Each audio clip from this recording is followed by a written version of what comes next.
bénissons le Seigneur pour ce moment de l'école de disciples de Front. Et sans plus tarder, nous voulons prier pour remettre ce moment à la grâce de Dieu. Seigneur, merci pour ce temps que tu nous donnes. Merci de nous conduire, de nous éclairer encore dans ces enseignements. Merci de disposer nos esprits à écouter ta parole au nom de Jésus-Christ. Amen. Nous sommes à notre dernière séance en ce qui concerne le parler en langue. Et nous avions vu la fois passée d'une manière pratique et nous nous sommes référés à notre passage clé qui est Acte 2, le verset 4, et nous l'avons scindé en 3 pour bien comprendre comment est-ce qu'il y avait la part de l'homme et la part de Dieu pour que cette opération se déclenche. Et nous avions dit la fois passée que parler en langue, c'est juste balbutier. Et donc, au fur et à mesure, on se laisse et on finira par expérimenter cela. Et nous devons continuer à nous exercer. Et nous avions promis pour aujourd'hui, pour terminer, nous voulons comprendre que le parler en langue ouvre l'intelligence spirituelle jusqu'à nous faire accéder dans la sagesse d'en haut, dans une haute sagesse. Et j'aimerais vous dire déjà, quelqu'un qui s'exerce à cette pratique de parler en langue, même s'il avait un problème de l'intelligence, même sur le plan humain, le parler en langue est capable, est en mesure de lui communiquer l'intelligence. Parce qu'en réalité, on comprendra quelque chose aujourd'hui. Lorsque nous sommes en connexion avec Dieu, il y a des choses qui se passent. Sans plus tarder, nous voulons lire quelques passages qui vont nous aider. Le premier, nous les tirons dans 2 Corinthiens 11, 1 à 2. Or, si vous pouviez supporter de ma part un peu de folie, mais vous me supportez. Car je suis jaloux de vous, d'une jalousie de Dieu, parce que je vous ai fiancé à un seul époux, pour vous présenter à Christ comme une vierge pure. Et le deuxième passage, nous lisons Proverbe 13, verset 20. Proverbe 13, verset 20. Celui qui fréquente les sages devient sage, mais celui qui se plaît avec les insensés s'en trouve mal. Et nous prenons le troisième passage, nous sommes dans Romains chapitre 16, et le verset 27. Romains chapitre 16, le verset 27, nous lisons « À Dieu seul sage soit la gloire au siècle des siècles par Jésus-Christ. Amen. » Et puis nous prenons 1 Corinthiens chapitre 14, verset 2. 1 Corinthiens 14, verset 2. « En effet, celui qui parle en langue ne parle pas aux hommes, mais à Dieu, car personne ne le comprend. C'est en esprit qu'il dit de mystère. » Nous voulons comprendre par ce passage que le parler en langue a des capacités pouvant nous amener dans une intelligence spirituelle, tout comme une intelligence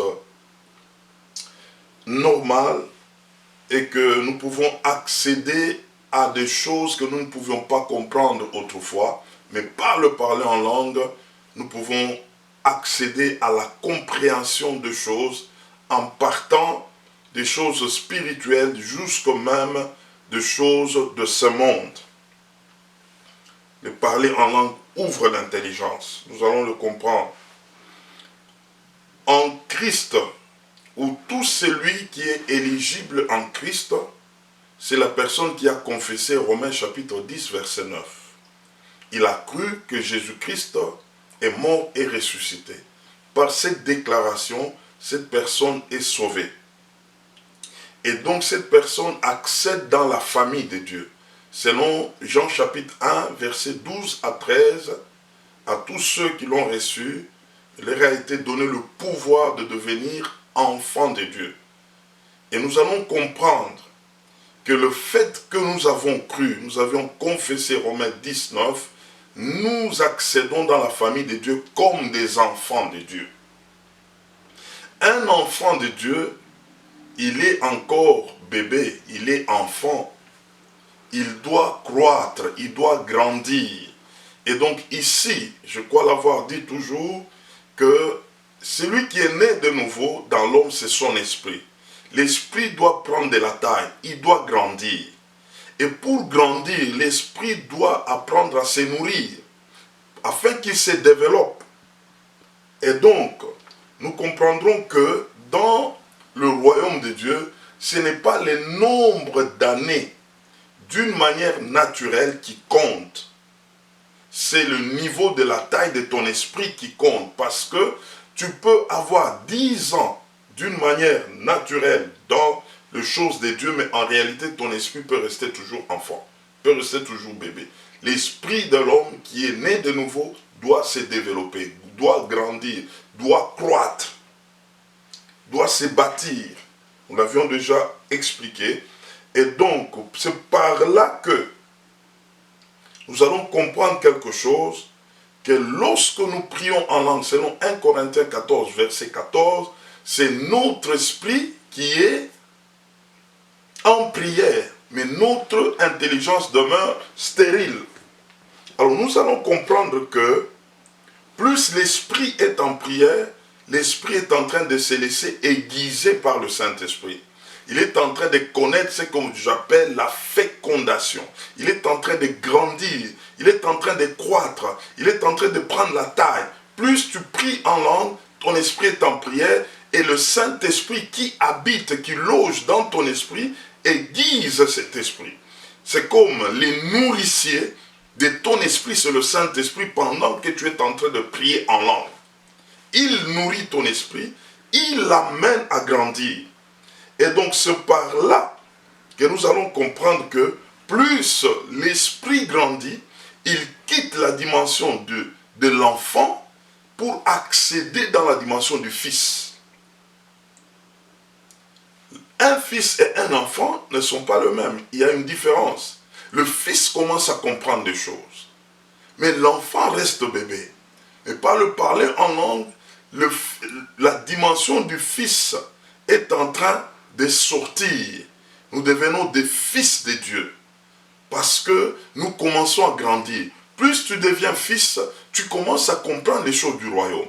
Tu commences à comprendre comment traiter avec le Saint-Esprit. Tu commences à comprendre comment servir. Et donc, nous allons comprendre que l'Église a la responsabilité de faire sortir des enfants de Dieu et les amener à la dimension des fils de Dieu. Oui, c'est une chose.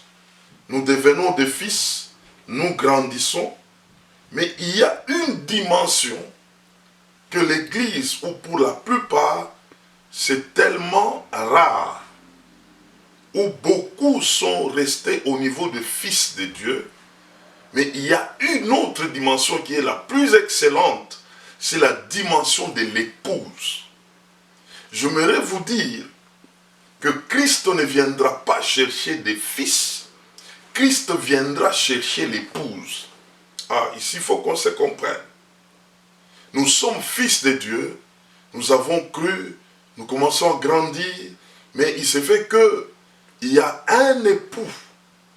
L'époux vient, pas pour chercher le fils, parce qu'en réalité, un fils ne peut pas se marier.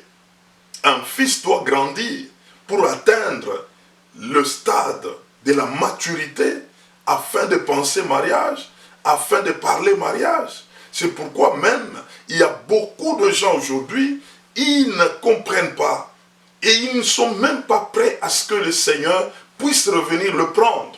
Parce qu'en réalité, ils sont dans la dimension de fils. Ils veulent vivre comme des fils. Mais ceux qui sont à la dimension de l'épouse, ah, ils soupirent, ils veulent le mariage. Regardez même de jeunes filles ou de jeunes garçons, lorsqu'ils commencent à voir, regarder son corps se développer, à regarder tout le membre de son corps en train de bouillonner, il a besoin, il se dit, il veut se marier, il veut entrer en mariage. Combien de gens sont dans des églises priant, cherchant mariage, parce qu'ils comprennent qu'ils sont à la dimension du mariage, ils sont matures, ils veulent entrer dans le stade du mariage. Il y a une dimension spirituelle. Lorsque tu quittes l'étape du fils, tu accèdes à l'épouse, tu chercheras l'époux. Tu vas t'attendre à l'époux. C'est comme ça que Paul, parlant en 2 Corinthiens 11, 1 à 2, il dit, permettez-moi un peu de folie. Je vous ai fiancé à un seul époux, afin de vous présenter devant Christ comme cette vierge pure. Paul présente l'Église comme cette épouse. Paul le présente qu'il est dans l'étape de fiançailles, qu'il est dans l'étape où l'Église veut accéder au mariage. Mais qui est prêt à cela? C'est seulement celui dont l'esprit est mature, dont l'esprit est adulte, dont l'esprit soupire le mariage. Et donc nous allons comprendre, pour accéder à ce niveau de l'épouse, il faut un aiguisement. Il faut un travail de l'esprit pour que l'esprit grandisse, quitte le stade de fils et accède au stade de l'épouse. Et lorsqu'il va entrer au stade de l'épouse, il cherchera le mariage. Il cherchera la rencontre avec l'époux. Aujourd'hui, il y a des fils, ils cherchent leur père. Ils veulent que le Seigneur puisse leur venir au secours de telle ou de telle chose en tant que des fils. Mais lorsqu'on accède au niveau de l'épouse, on ne cherchera pas les choses de l'époux, on cherchera l'époux. On cherchera que l'époux vienne. Oh, il y a des femmes qui attendent le mariage, ils ont besoin d'un homme. Ils veulent vivre avec un homme. Ils veulent communier avec un homme. Oui, l'homme peut avoir autant de choses. C'est comme ça qu'il y a même de ces couples où la femme est en train de dire, je n'ai pas besoin de tout ce que tu peux me donner, j'ai besoin de toi. Ça là, il faut accéder dans la dimension de l'épouse. L'épouse a besoin de l'époux. L'épouse ne cherche pas d'abord les choses que l'époux amène. Elle a besoin de l'époux d'abord. L'époux d'abord. Combien de gens dans l'église aujourd'hui cherchent les choses que Dieu donne, au lieu de chercher Dieu, au lieu de désirer Dieu lui-même. Et ils sont des fils, ils sont des enfants, ils cherchent ce que le Père peut donner. Mais lorsqu'on accède à la dimension de l'épouse, on cherchera l'époux lui-même. Alors aujourd'hui, j'aimerais nous amener à comprendre, lorsqu'on trouve l'époux, tout ce qui est de l'époux est à toi. Lorsqu'on trouve l'époux, les attentes de l'époux deviennent tes attentes. La priorité de l'époux devient ta priorité. Et donc on accède à une dimension de maturité. La sagesse même de l'époux devient ta sagesse. L'intelligence de l'époux devient ton intelligence à toi. C'est comme ça que nous avons parlé du parler en langue. Lorsque nous travaillons davantage, nous allons accéder au stade de l'époux parce que nous serons comme lui. Nous allons parler comme lui. Nous allons comprendre les choses de la vie comme lui. Et comment y accéder maintenant, c'est ce que nous voulons comprendre par les 3 passages que j'ai donnés. Premièrement, nous sommes dans Proverbes chapitre 13, le verset 20. La Bible dit, celui qui fréquente les sages devient sage. Et donc, lorsque l'épouse commence à fréquenter l'époux, elle sera comme l'époux. Fréquenter les sages, fréquenter l'époux. Et le deuxième passage, on nous dit, Romains chapitre 16, verset 27, la partie A, à Dieu seul sage soit la gloire.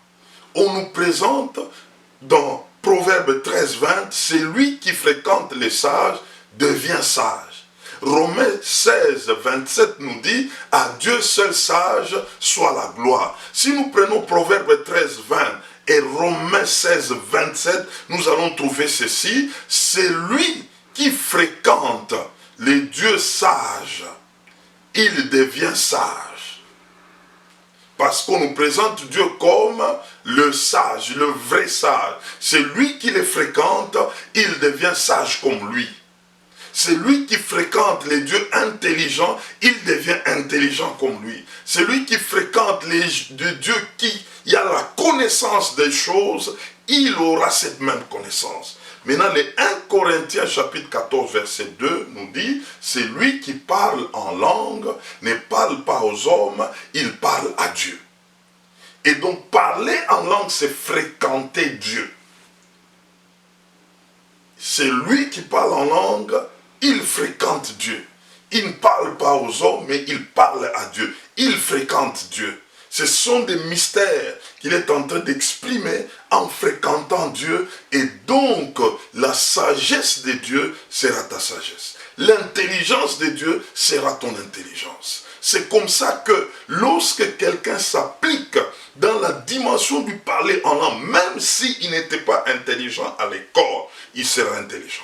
Même s'il ne brillait pas, il va briller parce qu'il est en train de fréquenter les sages. Le vrai sage, c'est Dieu et même son intelligence est en train de s'ouvrir. Mes frères, mes sœurs, ces choses sont vraies.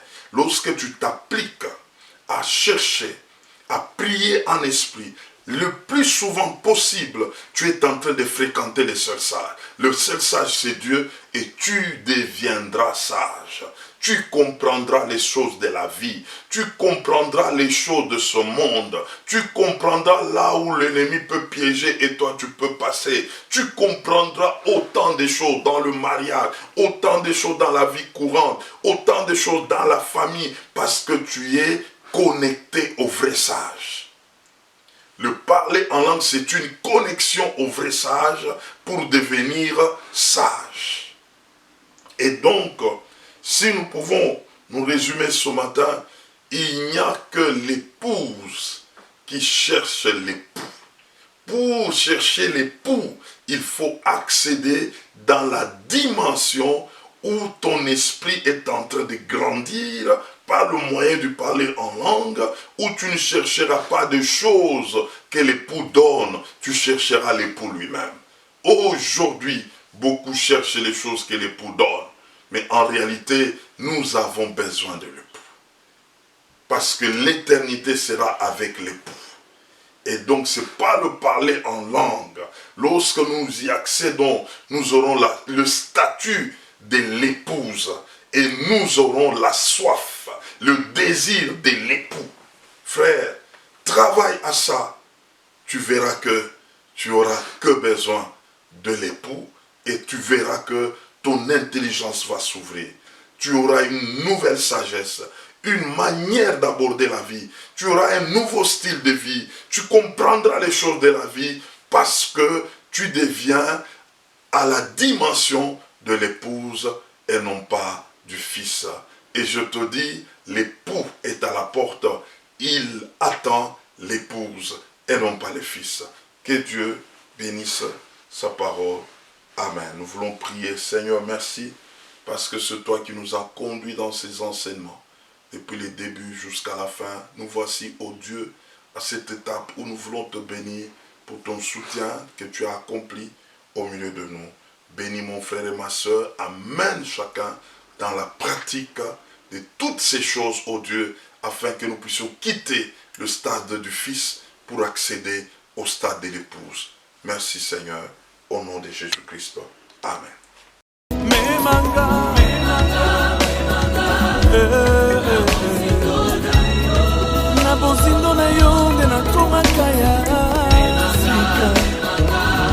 Manga